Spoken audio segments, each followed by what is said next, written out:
പുതിയ മന്ത്രിസഭയുടെ രണ്ടാമത്തെ ക്യാബിനറ്റിന് ശേഷം വി സതീശൻ ഇന്ന് കുറച്ച് സുപ്രധാനമായ തീരുമാനങ്ങൾ നടപ്പിലാക്കി അല്ലെങ്കിൽ പറഞ്ഞു. അതിന്റെ അലയൊലികളൊക്കെ തുടങ്ങിയിട്ടുണ്ട്, ആഘോഷങ്ങളും തുടങ്ങി. അതായത് അതിനകത്ത് ഏറ്റവും പ്രധാനമാണ് കേരളിന്റെ അങ്ങനെ ഒരു പദ്ധതി വേണ്ട എന്നും അത് നിർത്തലാക്കുന്നു എന്നും പറഞ്ഞിട്ടുള്ള ഒരു പ്രഖ്യാപനം വന്നു. അതിൽ ഒരുപാട് പേർക്ക് സന്തോഷമുണ്ട്. അതിന്റെ ഈ പറഞ്ഞല്ലോ, ഞാൻ പറഞ്ഞല്ലോ, ആഹ്ലാദങ്ങളും ഒക്കെ നടന്നുകൊണ്ടേയിരിക്കുകയാണ്. പിന്നെ അതേപോലെ തന്നെ പി എസ് സിയിൽ ഓഗസ്റ്റോടുകൂടി PSC കാലാവധി അവസാനിപ്പിക്കുന്നവർക്ക് 3 മാസം കൂടെ ഒരു എക്സ്റ്റൻഷൻ കൂടെ കിട്ടിയിട്ടുണ്ട്. ഓക്കെ, കുഴപ്പമില്ലാന്ന് തോന്നുന്നു. ശരിയല്ലേ? മൊത്തത്തിൽ നോക്കുമ്പോൾ ഒരു പ്രതിപക്ഷ നേതാവായിരുന്ന സമയത്ത് വി സതീശൻ എന്ന് പറയുന്ന ഇപ്പോഴത്തെ മുഖ്യമന്ത്രി പറഞ്ഞിട്ടുള്ള കാര്യങ്ങളൊക്കെ നടപ്പാക്കിക്കൊണ്ടിരിക്കുന്നു എന്നുള്ളതാണ് നമ്മൾ അതിൽ മനസ്സിലാക്കാൻ കഴിയുന്നത്. ഒരു പിന്നെ PSC നിയമനങ്ങളുമായി ബന്ധപ്പെട്ട അതൊരു നല്ല തീരുമാനമായി എനിക്ക് തോന്നിയിട്ടുണ്ട്. സിൽവർ ലൈൻ എന്ന് പറഞ്ഞാൽ അന്ന് മുതൽ ഇന്ന് വരെ ആ DPRുമായി ബന്ധപ്പെട്ട വിവാദങ്ങൾ ഒഴിഞ്ഞിട്ടില്ല. സിൽവർ ലൈൻ പദ്ധതി കേരളത്തിൽ നടപ്പിലാക്കുന്നതുമായി ബന്ധപ്പെട്ടുകൊണ്ട് അന്ന് ഇടതുപക്ഷ സർക്കാർ മഞ്ഞക്കുറ്റി ഇടുന്ന സമീപനങ്ങളിലേക്ക് പോയിരുന്നു. ഇപ്പൊ സിൽവർ ലൈൻ പദ്ധതി വന്ന സമയത്ത് അന്ന് തന്നെ ഉമാ തോമസ് പ്രതികരിച്ചിരുന്നു, ആർക്കാണ് ഇത്ര വേഗം യാത്ര ചെയ്യേണ്ടത് എന്ന് പറഞ്ഞിരുന്നു. പക്ഷെ ഇന്ന് വന്ദേ ഭാരത് എക്സ്പ്രസ് ട്രെയിനിൽ ടിക്കറ്റ് കിട്ടാനില്ല, ആർക്കും വേഗത വേണ്ട എന്ന് പറഞ്ഞ സാഹചര്യം. അപ്പം ഇങ്ങനെ നമ്മൾ നോക്കിക്കഴിഞ്ഞാൽ കുഴപ്പമില്ലാത്ത തീരുമാനങ്ങൾ. കാരണം ഒരുപക്ഷെ അന്ന് തന്നെ അവരുന്നയിച്ച ഏറ്റവും പ്രധാനപ്പെട്ട പരിസ്ഥിതി ആൾക്കാർ, CR നീലകണ്ഠൻ അടക്കമുള്ള പരിസ്ഥിതി പ്രവർത്തകരെല്ലാം പറഞ്ഞൊരു കാര്യം, ഇതിനെ ഭൂമിയെ രണ്ടായി, അതായത് കേരളത്തെ 2 പാർട്ടാക്കി തിരിക്കുന്ന തരത്തിലേക്ക് ആയിരിക്കും അത് പോകുന്നത്. പാരിസ്ഥിതികമായി വലിയ ആഘാതം ഉണ്ടാകാനുള്ള സാധ്യതയുണ്ട്. തുടങ്ങിയ തന്നെയല്ല, നമ്മൾ പ്രളയത്തെ അതിജീവിച്ചു വന്നവരാണ്. അപ്പൊ അതിൻ്റെതായ പ്രായോഗിക പ്രശ്നങ്ങളൊക്കെ, പാരിസ്ഥിതിക പ്രശ്നങ്ങളൊക്കെ നമ്മുടെ കേരളത്തിൽ ഉണ്ടാകുമെന്ന് തന്നെയാണ് വി സതീശൻ അടക്കമുള്ള അന്നത്തെ പ്രതിപക്ഷ നേതാക്കന്മാരെല്ലാവരും പറഞ്ഞിരുന്നത്. അപ്പൊ അതില് പരിസ്ഥിതി പ്രവർത്തകനാണ് CR നീലകണ്ഠൻ. അദ്ദേഹം അടക്കമുള്ള ആളുകളും ചില സംഘടനകളും എല്ലാം അതിനെ നിശിതമായി എതിർത്തിരുന്നു. ശരി, അങ്ങനെ കേരളത്തെ 2 ഘട്ടമാക്കി മുറിച്ചു മാറ്റിക്കൊണ്ട് ഒരു സിൽവർ ലൈൻ പോലെയുള്ള ഒരു പദ്ധതി നടപ്പിലാക്കേണ്ട എന്ന് തന്നെയാണ് തീരുമാനമെങ്കിൽ വളരെ നല്ല കാര്യം തന്നെയാണ്. അത് തന്നെയല്ല, അതിനുണ്ടാകാൻ പോകുന്ന ഒരു വലിയ സാമ്പത്തിക ബാധ്യത ഒക്കെ ഉണ്ട്. 2800 കോടിയോ അങ്ങനെ എന്തോ ആയിരുന്നു അതിന്റെ ചെലവ് എന്നാണ് പ്രതീക്ഷിച്ചിരുന്നത്. അപ്പൊ അത്രയും വലിയൊരു ചെലവൊക്കെ കഴിച്ചിട്ട് ഇങ്ങനെ ഒരു സംഭവത്തിലേക്ക് പോകണ്ട എന്നുള്ളതാണ് തീരുമാനമെങ്കിൽ ഓക്കെ, ദാറ്റ്സ് ഗുഡ് എന്ന് പറയേണ്ടി വരും.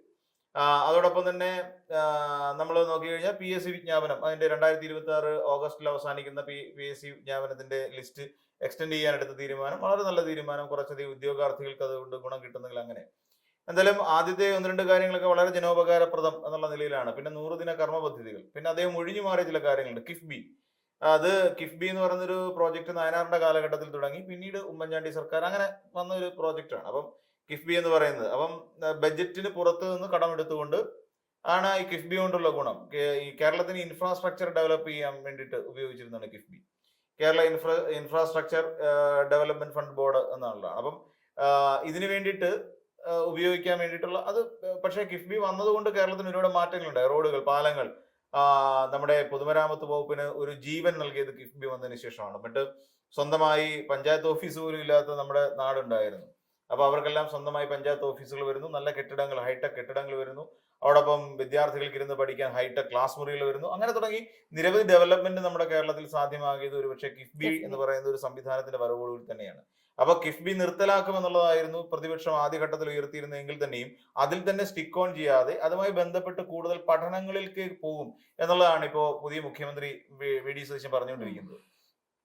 കാരണം ഇനി ഇത് അവര് പൂർണ്ണമായിട്ട് ഉപേക്ഷിക്കില്ല. അതുമായി ബന്ധപ്പെട്ടുകൊണ്ട് വേറെ ഏതെങ്കിലും തരത്തിലുള്ള നിയമ പ്രതിസന്ധികൾ ഉണ്ടോ എന്നുള്ളത് പരിഗണിച്ചുകൊണ്ട് അതിനെ നിലനിർത്തണമെങ്കിൽ നിലനിർത്തും, ഇല്ലെങ്കിൽ അതിനെ ഒഴിവാക്കണമെങ്കിൽ ഒഴിവാക്കും എന്നുള്ള നിലയിലാണ് ഇപ്പൊ നിൽക്കുന്നത്.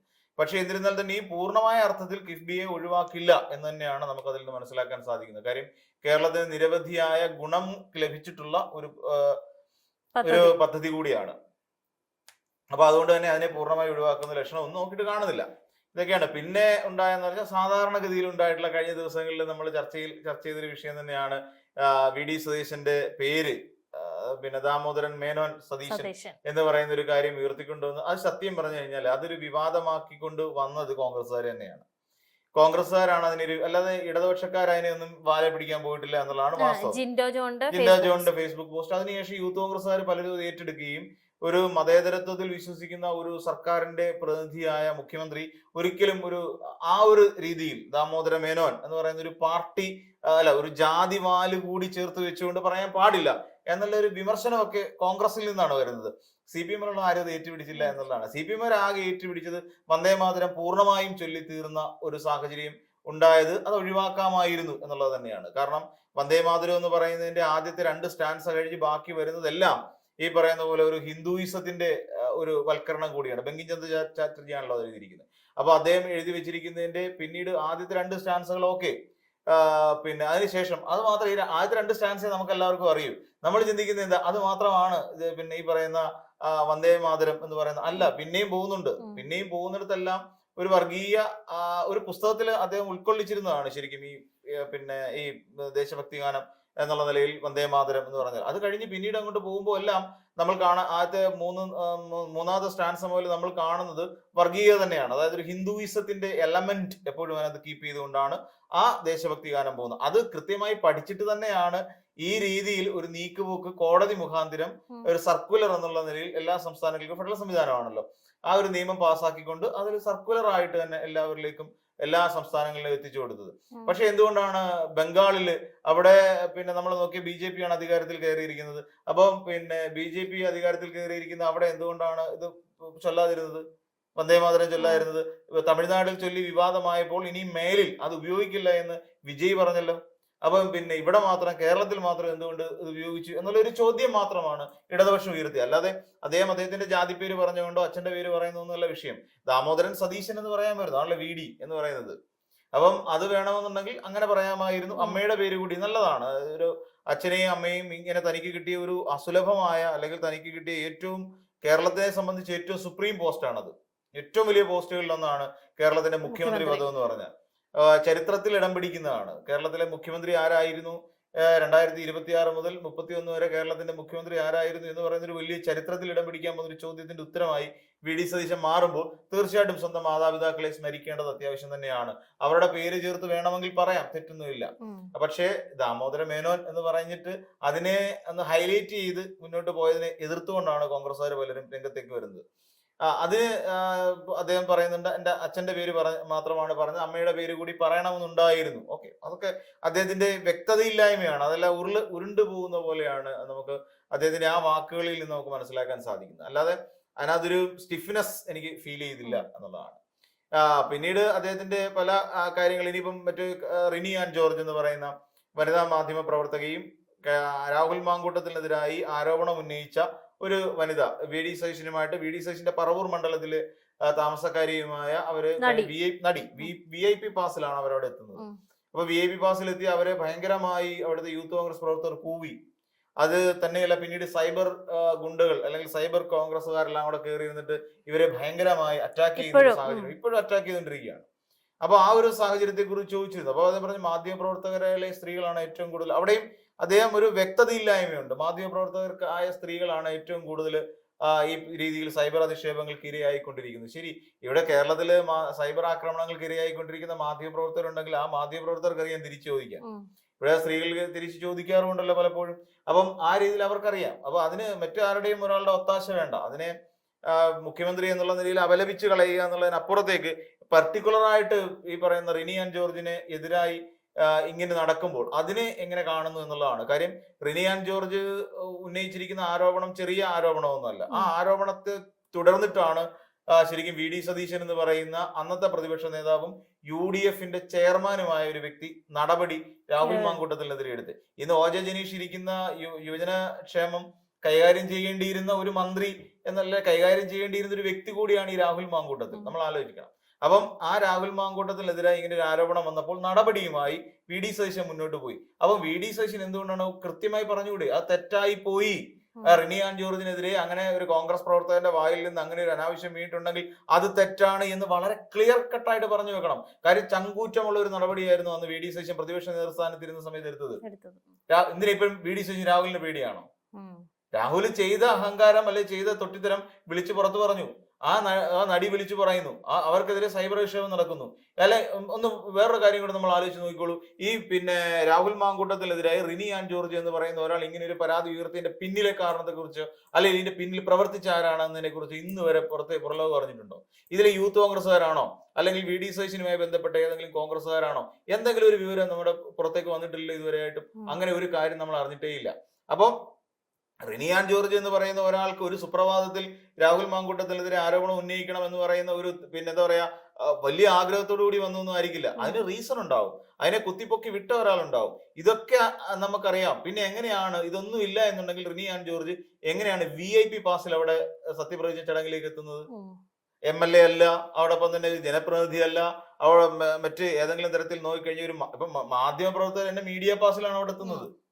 അപ്പം ഇങ്ങനെയൊക്കെ സാഹചര്യം ഉണ്ടെന്നിരിക്കലും എങ്ങനെയാണ് VIP pass Rini an George എത്തുന്നത്? അതൊക്കെ ഒരു നമ്മുടെ മുന്നിൽ ഉണ്ടാകേണ്ട ചില ചോദ്യങ്ങളുടെ ഭാഗമാണ്. എന്ത് തന്നെയാണെങ്കിലും ഈ പറഞ്ഞ ദിവസം പിന്നീട് അതിനകത്ത് എനിക്ക് ഏറ്റവും രസകരമായി തോന്നിയ ഒരു കാര്യം, വി ഡി സതീശൻ എന്ന് പറയുന്ന മുഖ്യമന്ത്രി അവിടെ ഇരുന്നു കൊണ്ട് ഉയർത്തിയ ഒരു കാര്യമുണ്ട്. ഇതുവരെ അതായത് അദ്ദേഹം ഈ പിന്നെ ഇപ്പം മന്ത്രിസഭാ വികസനവുമായി അല്ലെങ്കിൽ മന്ത്രിസഭയുമായി ബന്ധപ്പെട്ടുകൊണ്ട് തർക്കങ്ങൾ നടന്ന് ഇപ്പൊ ഏറ്റവും ഒടുവിൽ മന്ത്രിമാർ ഏകദേശം തീരുമാനമായിട്ടുണ്ട്. അപ്പൊ ഇങ്ങനെ വരുന്ന സാഹചര്യം എടുത്ത് പരിശോധിക്കുമ്പോൾ ലത്തീൻ സഭയിലെ അതിരൂപതകളുമായി ബന്ധപ്പെട്ടുകൊണ്ട് വി ഡി സതീശൻ സന്ദർശനം നടത്തിക്കൊണ്ടിരിക്കുകയാണ്. എന്തിനാണ്? ആ ഒരു ചോദ്യം മാധ്യമപ്രവർത്തകർ ചോദിച്ചപ്പോൾ അത് സ്ഥിരമായി ഉള്ളതാണ് എന്ന് പറയുന്നു. ലത്തീൻ സഭയിലേക്ക് പിന്നെ കെ മുരളീധരൻ പോയിരുന്നു. എന്തിനാ പോയത്? ഇത് പതിവ് സന്ദർശനം എന്നാണ് പറയുന്നത്. ഈ എല്ലാ ദിവസവും വൈകുന്നേരങ്ങളിൽ പിന്നെ കെ മുരളീധരൻ ഈ പതിവ് സന്ദർശനം എന്ന് പറയുമ്പോൾ നമ്മൾ ഡെയിലി പോകണം. ഇപ്പൊ ഞാനൊരു എവിടെയെങ്കിലും ക്ഷേത്രത്തിൽ പതിവ് സന്ദർശനം നടത്തുന്നു. ഒരു ക്ഷേത്രത്തിൽ ഇപ്പം ദേവീക്ഷേത്രമാണെങ്കിൽ ചൊവ്വ വെള്ളി ദിവസങ്ങളിൽ ഞാൻ പോയി പ്രാർത്ഥിക്കുന്നതാണ് പതിവ് സന്ദർശനം. അല്ലെങ്കിൽ വേറെ ഏതെങ്കിലും നമുക്ക് ഇഷ്ടപ്പെട്ട ദൈവത്തിന്റെ സ്പെഷ്യൽ ആയിട്ടുള്ള ഡേയിൽ നമ്മൾ പോയി കാണുന്നുള്ള പതിവ് സന്ദർശനം എന്ന് പറഞ്ഞാൽ, ഇവിടെ ഈ പറയുന്ന അതിരൂപതയിലെ മെത്രാന്മാരുടെ അടുക്ക് എങ്ങനെയാണ് കെ മുരളീധരൻ പതിവ് സന്ദർശനം നടത്തുന്നത്? എല്ലാ ദിവസവും ഇവരുടെ കൈമുത്താറുണ്ടോ? അതൊന്നും ഇല്ലല്ലോ. അപ്പൊ ഇതൊക്കെ പതിവ് സന്ദർശനം എന്ന് പറയുന്നു. അപ്പൊ ചോദിച്ചു, നിങ്ങൾ പ്രതിപക്ഷ നേതൃസ്ഥാനത്തിരിക്കുന്ന സമയത്ത് വി ഡി സതീശൻ എന്ന് പറയുന്ന മുഖ്യമന്ത്രി അന്ന് പറഞ്ഞിരുന്നല്ലോ, ഞാൻ 10 വോട്ടിന് വേണ്ടിയിട്ട് ഒരാളുടെ തിണ്ണനിറങ്ങാൻ പോവില്ല എന്നൊരു മാധ്യമപ്രവർത്തകൻ ചോദിച്ചു. അപ്പൊ തിരിച്ചു ചോദ്യം, ഞാൻ അങ്ങനെ പറഞ്ഞിട്ടില്ല, ഞാൻ തിണ്ണിറങ്ങാൻ പോവില്ല എന്ന് പറഞ്ഞിട്ടില്ല. അത് നിങ്ങൾ അങ്ങനെ എന്തെങ്കിലും ഉണ്ടെങ്കിൽ എന്നെ കാണിച്ചു തരൂ, തെളിവ് ചോദിക്കുകയാണ്. അത് വേറൊരു കാര്യമുണ്ട്. ഇപ്പൊ പൂക്കി CM ആണല്ലോ, ഇപ്പം എന്ന് വെച്ചാൽ ചിരിക്കുന്ന CM ആണല്ലോ. അപ്പൊ ചിരിച്ചുകൊണ്ട് തന്നെയാണ് ചോദിക്കുന്നത്, അങ്ങനെയാണെങ്കിൽ നിങ്ങൾ എനിക്ക് തെളിവ് തരൂ, ഞാൻ അങ്ങനെ പറഞ്ഞിട്ടുണ്ട് എന്നല്ലേ നമ്മൾ കേട്ടതല്ലേ? നമ്മുടെ കേരളത്തിലുള്ള എല്ലാവരും ബൈറ്റ് കേട്ടതല്ലേ? ഞാൻ ഒരുത്തിന്റെയും തിണ്ണിറങ്ങാൻ പോയിട്ടില്ല. അതിന് മറുപടി എന്നോണോ അല്ലേ NSSലെ സുകുമാരൻ നായർ പറഞ്ഞത്, സതീശൻ എന്റെ തിണ്ണയും തിരങ്ങിയിട്ടുണ്ട് എന്ന് ഒരു ഘട്ടത്തിൽ പിന്നെ സുകുമാരൻ നായർക്ക് പറയേണ്ടി വന്നു. മണിക്കൂറുകളോളം എന്റെ തിണ്ണ വന്നിരുന്ന് ഇറങ്ങിയിട്ടുണ്ട് പെരുന്നയില് എന്ന് സുകുമാരൻ നായർ ആർജവത്തോടു കൂടി പറഞ്ഞ് എന്നെ തള്ളിക്കളഞ്ഞിട്ടില്ലല്ലോ. അപ്പം നമ്മുടെ മുഖ്യമന്ത്രിയുടെ കാര്യം പറഞ്ഞു. അപ്പൊ മുഖ്യമന്ത്രി തള്ളിക്കളഞ്ഞിട്ടില്ല അത്. അപ്പൊ പിന്നെ എങ്ങനെയാണ് തിണ്ണ നിരങ്ങാൻ പോയിട്ടില്ല എന്ന് പറയുന്നത്? പിന്നെ തിണ്ണ നിരങ്ങാൻ പോയിട്ടില്ലാത്തതാണ് ഇപ്പൊ കയറി ഇറങ്ങുന്നത്. അപ്പൊ ഇതിന്റെ പിന്നെ വേറൊരു കാരണം കൂടിയുണ്ട്. അതായത് സഭക്കാരെ സന്തോഷിപ്പിക്കണം. ഓർത്തഡോക്സ് സഭയുണ്ട്, ലത്തീൻ സഭയുണ്ട്, ഇവരെല്ലാം സൂചിപ്പിക്കണം. യൂജിൻ പെരേര വാശി പിടിച്ചുകൊണ്ടിരിക്കുകയാണ്. ഒരു ഫിഷറീസ് വകുപ്പ് കൊടുക്കേണ്ടത് ഒരു ലത്തീൻ കത്തോലിക്കനാണ് കൊടുക്കേണ്ടത്. കാരണം തിരുവനന്തപുരത്തെ സംബന്ധിച്ചും എറണാകുളത്തെ സംബന്ധിച്ചും മുനമ്പം പോലുള്ള പ്രദേശങ്ങളെ സംബന്ധിച്ചും തീരദേശം അടക്കി ഭരിക്കുന്ന ലത്തീൻ സഭകളാണ്, അല്ലെങ്കിൽ ലത്തീൻ സമുദായത്തിൽപ്പെട്ട ആളുകളാണ്. അപ്പം ഫിഷറീസ് പിന്നെ ഇതുമായിട്ട് ബന്ധപ്പെട്ടവർക്കല്ലേ കൊടുക്കേണ്ടത്.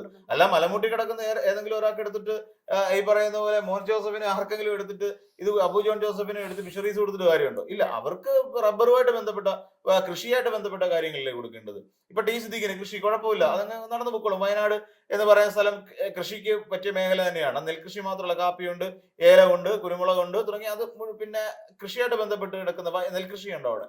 അപ്പൊ അത് ടി സിദ്ദീഖിന് നല്ല വകുപ്പ് തന്നെയാണ്. അപ്പൊ അങ്ങനെയാണ് കൊടുക്കേണ്ടത്. അപ്പൊ ഫിഷറീസ് പിന്നെ ഇപ്പൊ പറയുന്ന അതിൽ വരുന്ന ഷിബു ബേബി ജോൺ ആണ് പിന്നെ അതിൽ ലത്തീനായിട്ടുള്ളത്. പക്ഷെ ഷിബു ബേബി ജോൺ RSP കാരനാണ്, റവല്യൂഷണറി സോഷ്യലിസ്റ്റ് പാർട്ടിയാണ്, ദൈവവിശ്വാസം ഇല്ല. ഷിബു ബേബി ജോൺ കഴിഞ്ഞ ദിവസം കറപ്പിട്ടുകൊണ്ടാണ് അദ്ദേഹം പിന്നെ സത്യപ്രതിജ്ഞ ചടങ്ങിൽ പങ്കെടുത്തത്. അപ്പൊ അയാൾക്ക് ദൈവവിശ്വാസം ഇല്ല, ഒന്നുമില്ല. അപ്പൊ ദൈവവിശ്വാസം ഇല്ലാത്ത ഷിബു ബേബി ജോണിനെ പള്ളിക്കാർ അടുപ്പിക്കത്തില്ല. പള്ളിക്കാർക്കും പട്ടക്കാർക്കും വേണ്ട ഷിബു ബേബി ജോണിനെ. അങ്ങനെയുള്ള ഒരാളെ പിന്നീട് ഈ യൂജിൻ പെരേര സപ്പോർട്ട് ചെയ്യും അല്ല. അപ്പൊ ഇങ്ങനെ സാമുദായികമായി ഉണ്ടാകുന്ന എല്ലാ പ്രശ്നങ്ങളെയും മറികടക്കാൻ വേണ്ടി ഇപ്പോ സതീശൻ എടുത്തിരിക്കുന്ന എല്ലാ സഭകളും ഏറ്റവും ഒടുവിൽ തനിക്കൊപ്പം നിൽക്കണം. എന്തുകൊണ്ടാണ്? ഇതൊരു ആളെ കൂട്ടലാണ്. എന്തിനാ ആളെ കൂട്ടുന്നത്? ഇവിടെ മുസ്ലിം ലീഗ് കൃത്യമായി സതീശനൊപ്പം നിൽക്കുന്നുണ്ട്. അപ്പൊ വേണ്ട അടുത്ത ന്യൂനപക്ഷത്തിൽപ്പെട്ട ക്രിസ്തീയ സഭകളെ കൂടെ ഒപ്പം നിർത്തണം. അതിനുവേണ്ടി തിണ്ണനിറങ്ങുന്നേ. കാരണം എന്താന്ന് വിചാരിച്ചു കഴിഞ്ഞാൽ ഇവിടെ മറ്റൊരു ടീം ഇവിടെ വർദ്ധിച്ചുകൊണ്ടിരിക്കുക. അതായത് കോൺഗ്രസിനകത്തുള്ള ന്യൂനപക്ഷ ചേരിയും ഭൂരിപക്ഷ ചേരിയും ഉണ്ടാകാൻ പോവാ. അതിന്റെ കൃത്യമായ ഒരു പോക്കാണ്. ന്യൂനപക്ഷ ചേരി ഒന്ന് ഉണ്ടാകണം, അത് സതീശൻ ഉണ്ടാക്കിക്കൊണ്ടിരിക്കുക ന്യൂനപക്ഷ ചേരി. അതിനാണ് ഈ പറയുന്ന ക്രിസ്തീയ സഭകളുടെ പിന്നാലെ പോകുന്നത്. അവിടെ നോക്കിയോളൂ, KC വേണുഗോപാലിന്റെ നേതൃത്വത്തിലുള്ള ഒരു ഭൂരിപക്ഷ ചേരിയുണ്ട്. ആരാ? രമേശ് ചെന്നിത്തല. എന്തുകൊണ്ടാ സുകുമാരൻ നായർ ഇപ്പോൾ ചോദിക്കാത്തതിന് കാരണം എന്താ? സുപ്രധാന വകുപ്പ് ഇരിക്കുക ആരുടെ കയ്യിൽ? രമേശ് ചെന്നിത്തലയുടെ കയ്യിൽ. ഇത് കൂടാതെ മേനോനാണല്ലോ ആര്, പിന്നെ VD സതീശൻ. ആ മേനോന് ഇരിപ്പുണ്ട്. ആരാ മേനോൻ? CM ആ. അപ്പൊ NSSന് പ്രാധാന്യമുണ്ട്. ഏറ്റവും പ്രധാനപ്പെട്ട 2 വകുപ്പുകൾ NSSുമായി ബന്ധപ്പെട്ട് നിൽക്കുകയാണ്. 4 പേർക്ക് ഇട്ടിട്ടുണ്ട്. അതിൽ ഏറ്റവും പ്രധാനപ്പെട്ട മുഖ്യമന്ത്രിയും ആഭ്യന്തരവും കൈയിരിക്കുന്നത് ഇവരുടെ കയ്യില. പിന്നെ ഉള്ളത് പിന്നെ വേറൊരു നായരുള്ളതെന്ന് പറഞ്ഞു കഴിഞ്ഞാൽ പിന്ദേവാണ്, തിരുവഞ്ചൂരിന്റെ സ്പീക്കറുമാണ്. അപ്പം ഇങ്ങനെയുള്ള ഒരു സാഹചര്യമുണ്ട്. അപ്പൊ അതുകൊണ്ട് സതീശൻ തനിക്ക് വേണ്ടിയിട്ട് ഒരു ന്യൂനപക്ഷ ആർമി ഉണ്ടാക്കാനുള്ള ശ്രമത്തിലാണ് എന്ന് നമ്മൾ സംശയിക്കേണ്ടിയിരിക്കുന്നു.